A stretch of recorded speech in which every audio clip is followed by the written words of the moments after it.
બનાસકાંઠાના દાંતામાં 3 બોગસ ડોક્ટરો ઝડપાઈ ચૂક્યા છે અને ડિગ્રી વગરના મુન્નાભાઈ ડોક્ટરોમાં ફફડાટ જોવા મળ્યો હતો।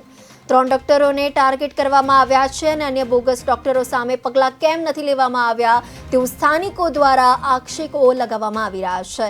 સારવારના નામે દર્દીઓના આરોગ્યની સાથે ચેડા થઈ રહ્યા છે।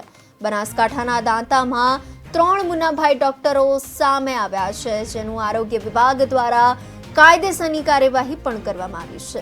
ધરપકડ કરવામાં આવી છે, ત્યારે સ્થાનિક ભાજપ નેતા દ્વારા પોલીસ તથા આરોગ્ય વિભાગની સામે આક્ષેપો કરવામાં આવ્યા છે કે આ 3 ડોક્ટરોએ તંત્રને દિવાળી બોનસ નહીં આપ્યું હોવાથી માત્ર આ 3 જ ડોક્ટરો સામે તંત્ર કાર્યવાહી કરી રહ્યું છે, જ્યારે તાલુકામાં અન્ય બોગસ ડોક્ટરો પણ કાર્યવાહી કરવામાં આવતી નથી અને હાલ તો તંત્ર દ્વારા આવા ડોક્ટરોની સામે કાયદેસરની કાર્યવાહી કરવામાં આવતા બીજા ડિગ્રી વગરના મુન્નાભાઈ ડોક્ટરોમાં ભારે ફફડાટ ફેલાયો છે।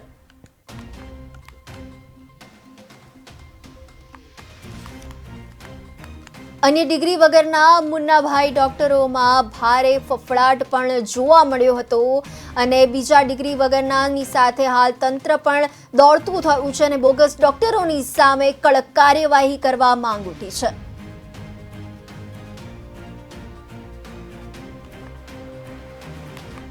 તંત્રને દિવાળી બોનસ નહીં આપ્યું હોવાથી આક્ષેપો પણ લગાવવામાં આવી રહ્યા છે અને એમની સામે આરોગ્ય વિભાગ દ્વારા કાયદેસરની કાર્યવાહી પણ કરવામાં આવી છે અને જે ઘટના છે બનાસકાંઠાની વર્ણવવામાં આવી રહી છે।